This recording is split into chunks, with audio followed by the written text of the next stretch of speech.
SSLC ವಿದ್ಯಾರ್ಥಿಗಳಿಗೆ 20% grace ಮಾರ್ಕ್ಸ್ನ ನೀಡಲಾಗ್ತಾ ಇತ್ತು. ಇದಕ್ಕೆ ಸಿಎಂ ಸಿದ್ದರಾಮಯ್ಯ ಆಕ್ರೋಶವನ್ನು ಹೊರಹಾಕಿದ್ರು. ಸೊ ಹಾಗಾಗಿ ಅಧಿಕಾರಿಗಳನ್ನು ತರಾಟೆಗೆ ತೆಗೆದುಕೊಂಡ್ರು. ಇವತ್ತು ಅವರ ನೇತೃತ್ವದಲ್ಲಿ ಮಹತ್ವದ ಸಭೆ ಕೂಡ ಆಯಿತು. ಈ ಸಭೆಯಲ್ಲಿ ಮಹತ್ವದ ನಿರ್ಧಾರವನ್ನು ತೆಗೆದುಕೊಂಡಿದ್ದಾರೆ. ಅಂದರೆ ಮುಂದಿನ ವರ್ಷದಿಂದ ಈ 20% ಏನು ಮಾರ್ಕ್ಸ್ ಏನಿದೆಯಲ್ಲ ಇರೋದಿಲ್ಲ. ಅದರ ಒಂದು ವರದಿ ಇದೆ ನಿಮ್ಮ ಮುಂದೆ.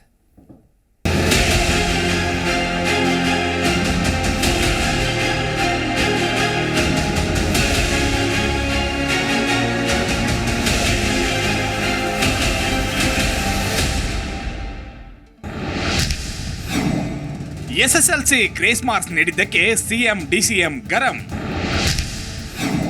ಮುಂದಿನ ವರ್ಷದಿಂದ ಎಸ್ಎಸ್ಎಲ್ಸಿ ಮಕ್ಕಳಿಗಿಲ್ಲ ಗ್ರೇಸ್ ಮಾರ್ಕ್ಸ್. ಇಂದು ವಿಧಾನಸೌಧದಲ್ಲಿ ಸಿಎಂ ಸಿದ್ದರಾಮಯ್ಯ ಹಾಗೂ ಡಿಸಿಎಂ ಡಿಕೆ ಶಿವಕುಮಾರ್ ನೇತೃತ್ವದಲ್ಲಿ ನಡೆದ ಸಭೆಯಲ್ಲಿ ಶಿಕ್ಷಣ ಇಲಾಖೆ ಹಾಗೂ ಪರೀಕ್ಷಾ ಮಂಡಳಿಯ ಅಧಿಕಾರಿಗಳಿಗೆ ಕ್ಲಾಸ್ ತೆಗೆದುಕೊಳ್ಳಲಾಯಿತು. ಈ ವರ್ಷ ಎಸ್ಎಸ್ಎಲ್ಸಿ ವಿದ್ಯಾರ್ಥಿಗಳಿಗೆ 20 ಕೃಪಾಂಕ ನೀಡಿ ಬರೋಬ್ಬರಿ 1,60,000 ವಿದ್ಯಾರ್ಥಿಗಳನ್ನ ಪಾಸ್ ಮಾಡಲಾಗಿದ್ದು, ಇಲಾಖೆ ತೆಗೆದುಕೊಂಡ ಈ ನಿರ್ಧಾರಕ್ಕೆ ಸಿಎಂ ಸಿದ್ದರಾಮಯ್ಯ ಯಾವ ಕಾರಣ ಮತ್ತು ಉದ್ದೇಶದಿಂದ ಗ್ರೇಸ್ ಮಾರ್ಕ್ಸ್ ನೀಡಲಾಗಿದೆ, ಗ್ರೇಸ್ ಮಾರ್ಕ್ಸ್ ನೀಡಲು ನಿಮಗೆ ಯಾರು ಹೇಳಿದ್ದು ಎಂದು ಪ್ರಶ್ನಿಸಿ ಮುಂದಿನ ವರ್ಷದಿಂದ ಯಾವುದೇ ರೀತಿಯ ಕೃಪಾಂಕ ನೀಡಬಾರದೆಂದು ತಾಕೀತು ಮಾಡಿದ್ದಾರೆ.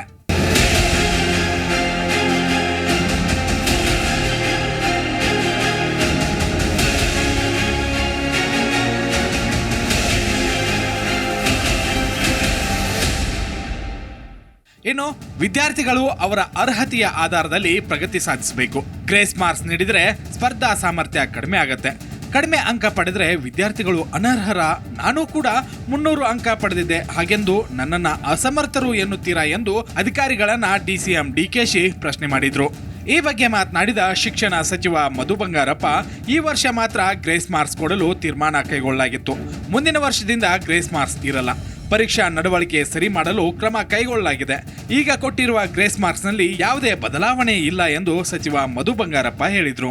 ಗ್ರೇಸ್ ಮಾರ್ಕ್ಸ್ ಕೊಟ್ಟು ಕಾನ್ಫಿಡೆನ್ಸ್ ಕೊಟ್ಬಿಟ್ಟು ಅದು ಆದಮೇಲೆ ಮತ್ತೆ ಅವರಿಗೆ ಎಕ್ಸಾಮ್ನ ತಗೊಳ್ಳೋದಕ್ಕೆ ಅನುಕೂಲ ಆಗಬೇಕು ಅಂತೇಳಿ, ಸೊ ಅದಕ್ಕೆ ಮಾನ್ಯ ಮುಖ್ಯಮಂತ್ರಿಗಳು ಯಾವಾಗಲೂ ಏನಾದ್ರು ಇದೆಯಾ ಅಂತ ಹೇಳಿ ನಾವು ಅದನ್ನ ಸ್ಟ್ರಿಕ್ಟಾಗಿ ಈ ವರ್ಷ ಮಾತ್ರ ಅಂತೇಳಿ ಆರ್ಡರ್ ಮೆನ್ಷನ್ ಇಲ್ಲ 20% ಓನ್ಲಿ ಫಾರ್ ದಿಸ್ ಇಯರ್. ಈ ಎಕ್ಸಾಮಿನೇಷನ್ ನಡವಳಿಕೆ ಏನಿದೆ ಅದನ್ನು ಒಂದು ಕಂಟ್ರೋಲಿಗೆ ಹತೋಟಿಗೆ ತರಬೇಕು ಅಂತೇಳಿ ಮಾಡಿರೋದಕ್ಕೋಸ್ಕರ ಗ್ರೇಸ್ ಮಾರ್ಕ್ಸ್ ಕೊಟ್ಟಿದ್ದೀವಿ. ಬಟ್ ಈ ವರ್ಷ ಮಾತ್ರ ನೆಕ್ಸ್ಟ್ ಇಯರ್ಗೆ ಇರಲ್ಲ. ಒಟ್ಟಿನಲ್ಲಿ ಈ ವರ್ಷ ಎಸ್ಎಸ್ಎಲ್ಸಿ ಪರೀಕ್ಷೆಯಲ್ಲಿ ಕೊಟ್ಟ ಗ್ರೇಸ್ ಮಾರ್ಕ್ಸ್ಗೆ ಸಾರ್ವಜನಿಕ ವಲಯದಿಂದಲೂ ಕೂಡ ವ್ಯಾಪಕವಾಗಿ ವಿರೋಧ ವ್ಯಕ್ತವಾಗಿತ್ತು. ಇದರ ಬಗ್ಗೆ ಇಂದು ಸಭೆ ಕರೆದು ಅಧಿಕಾರಿಗಳಿಗೆ ಸಿಎಂ ಹಾಗೂ ಡಿಸಿಎಂ ತರಾಟೆ ತೆಗೆದುಕೊಂಡಿದ್ರು. ಮುಂದಿನ ವರ್ಷದಿಂದ ಗ್ರೇಸ್ ಮಾರ್ಕ್ಸ್ ರದ್ದು ಮಾಡಲಾಗಿದೆ. Rajappa Sutturu, political bureau, Zee Kannada news, Bengaluru. Zee Kannada news ಈಗ ನಿಮ್ಮ ಮನೆಯಲ್ಲೇ ನೋಡಿ. ಎಲ್ಲ ಕೇಬಲ್ಗಳಲ್ಲಿ ಈಗ ಲಭ್ಯ. Sun Direct 292, Jio TV 1334, U digital 162, City Cable 51, GTPL 17, Abhishek cables 821, Rockline telecommunication 51, Shri Basaveshwara number 60, Vinayaka digital number 53, in digital number 896ರಲ್ಲಿ. ನಿಮ್ಮಿಸ್ತದ ಜಿ ಕನ್ನಡ ನ್ಯೂಸ್ ನೋಡಿ ಆನಂದಿಸಿ.